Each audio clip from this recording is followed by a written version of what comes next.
O, meron lahat to. Baliktad ko ng test prod ha. Wala nang kwan yan. Wala nang fusible na resistor yan. Yung naiwan lang dyan, yung base lang. Pero kahit yung emitter lang tanggalin mo dyan eh. O, ubos talaga siya oh. Kahit baliktarin mo.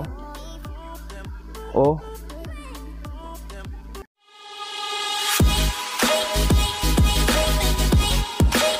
Welcome to my vlog.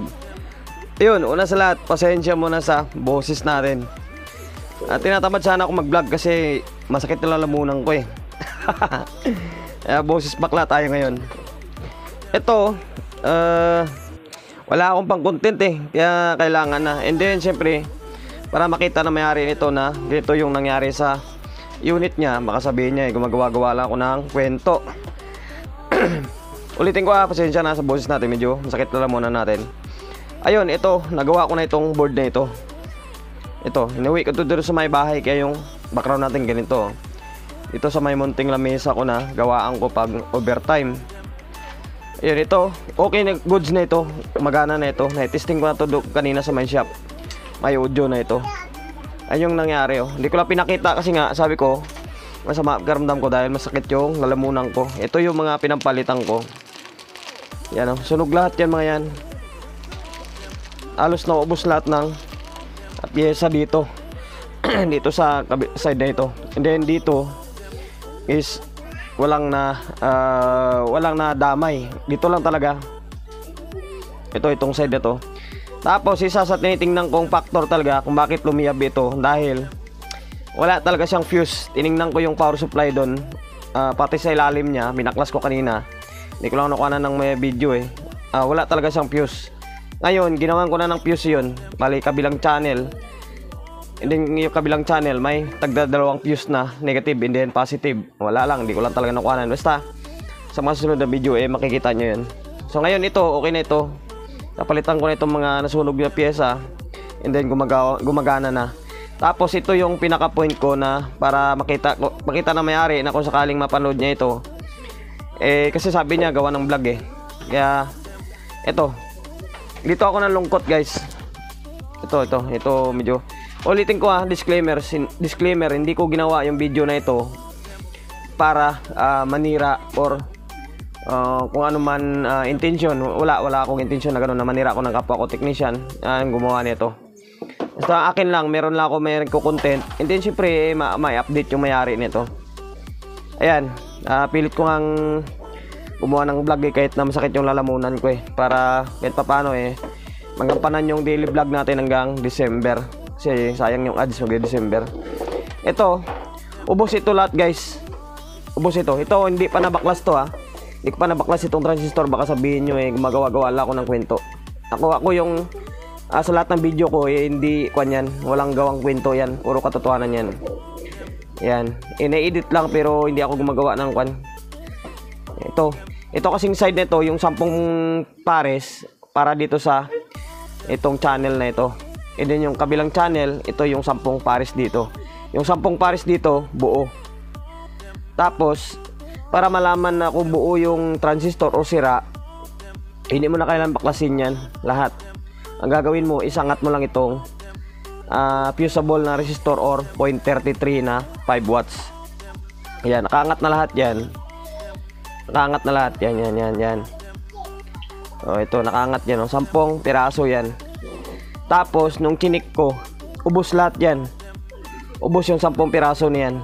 Akala ko nga sana, kasi kadalasan, dami na akong na-encounter kahit sa mga class H or anong AB man ng mga DIY, kadalasan, mga 3, 4 lang. O sige, sabihin na lang natin pinakamarami, 5 piraso masisira. Kabilaan na yun Pero ito, ngayon ko lang na-encounter to na ubos lahat. Ubos lahat ito. Isa lang talaga sa tinitingnan kong factor dahil wala siyang fuse Kung may fuse ito, marami na yung 3 o 4 na piraso na power output yung masisira dito. Dahil wala siyang fuse, siyempre tuloy-tuloy yung pasok ng supply. Dito pa, rumikta sa dito. Ito yung main niya kasi rumikta rito. Siyempre gagana yan. Tapos hindi bumigay itong mga 0.33. Ubos talaga yung transistor. Eh kung may fuse yun, pag putok ng fuse, dapat tigil na yung supply dito. Maibsan yung pagkasira ng transistor. Eh wala sang fuse, ubos lahat. And then pati ito, lumiyab. Dahil nga, yun eh, wala talagang fuse eh. Kaya yun, nilagyan ko na ng fuse yun, dun sa may power supply. Hindi ko lang maipapakita sa inyo. Andun yun, meron ng fuse yun, kabilaan. Ayun, ito pakita ko sa inyo para sa baka sabihin nyo eh, gumagawa ako ng kwento. Hawakan mo muna yung camera. Ito, meron tayong cameraman dito sa bahay eh. Yan, tutukan mo lang kuan, tutukan mo lang ito to. Pakita ko sa inyo ha. Ito, yan para makita. Ito, isa ito ha. Ito. Ay, naka 2.5, mali. Hindi tayo magre-reading ng bias eh. Yan, ito tingnan mo dito sa tester. Yan. Ayan ha, oh. Tutok mo dito sa kamay ko. O, ayan, ito. O, ito, tutok mo sa may tester. O, ayan, meron ha. Baliktarin ko yung test prod, baliktarin natin. O, meron. Para hindi tayo kwan. Nahirapan nyo kayo, cameraman ko eh. Ayusin mo naman kasi. Ingay ng anak ko, kasi dito tayo sa bahay eh. O, ayan o. Ito. O, lata. Baliktarin natin to. Baliktarin ko ito. O, meron lahat to. Baliktad ko ng test prod ha. Wala nang kwan yan. Wala nang fusible na resistor yan. Yung naiwan lang dyan, yung base lang. Pero kahit yung emitter lang tanggalin mo dyan eh. O, ubos talaga siya o. Kahit baliktarin mo. O. Ayun, teka lang. Ikutin ko sa may kabila. Sensya na kayo sa... Huwag bing. So ngayon, ito, naibaliktad ko na to ha. Ito, nakabaliktad na ito. O, testerin natin ulit. Ito, nakaangat lahat to ha. Lahat ng emitter. O, yan, meron. Ito, pang 10, pang 4 sa kabilang side nito. Itong kabilang side, buo to. O, buo. Ito talaga yung nadali. Ito. Sana makita na maayos sa camera. Hindi pwede ilapit kasi pag nilapit mo, yung kamay lang makikita yung tester, hindi. O, ayan. Meron lahat, di ba? O, ayan. O, meron. Ayun, babaliktarin natin yung test prod. Ito, lagayan tayo sa may kabila. O, ito. Meron. Na-check ko na lahat ito eh. Yan, meron lahat to. O. Ubos lahat talaga. O, yan. Eh, ikumpara natin sa may kabila. Itong kabila, ito, hindi nga nakabaklas ito eh. Pero wala nang dalo ito kasi hindi na nakakabit sa may board eh. Dito, wala. O, ito, meron to. Pag minaliktad mo yan, wala yan. O. Wala, di ba? Good dito sa may kabilang side. Dito lang talaga. Ako na hawak. Dito lang talaga. Ubos talaga lahat dito. Ubos to. Yung 10 piraso na ito, ubos ito. Ito lang yung good. Kasi itong side na ito, itong kalahati, yung 10 pairs para din sa may kabilang channel. And then dito, yung 10 na to is para sa may kabilang channel. Kasi nga, naka-steady bridge siya. Pulbos. Sayang, medyo nanghina nga ako eh. Medyo natuwa nga ako eh kasi sabi ko, nabuo ko na itong board. Kasi dinala ko to dito sa bahay ito gabi. Kinamagahan, dinala ko ulit to sa may shop para matesting ko doon kung may audio na kasi may mga kulang ako na pyesa. And then napawandar ko na siya. Sabi ko, isasalpak ko na lang sana to dito. Kung sa tansya ko kasi mga isa o 2, 3 lang yung nasira. Yun lang, pag baklas ko nito is wala, ubos talaga.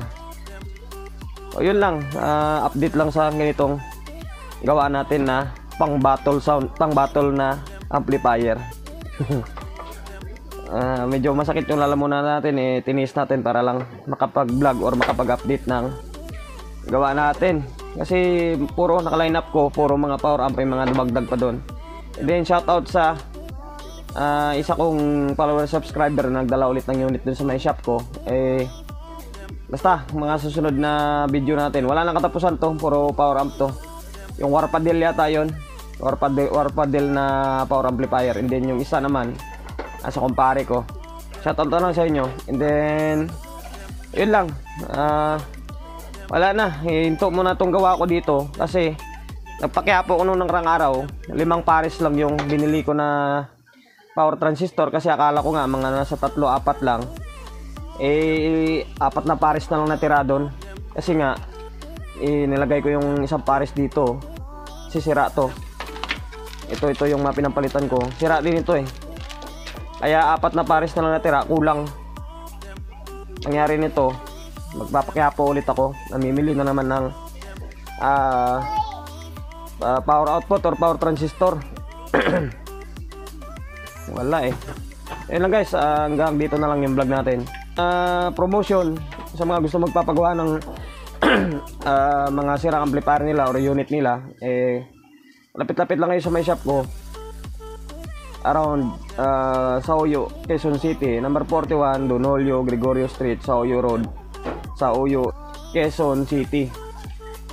Social media pages natin, sa mga hindi pa nakapag-follow, paki-follow, and then siyempre paki-share ng mga walang kwentang video natin sa my Facebook, YouTube channel. So kung hindi pa nakapag-subscribe, paki-subscribe, like, share, and then siyempre pakit na bell button sa gilid para updated tayo sa mga sunod na video natin. Ingat, God bless, and then peace natin lahat.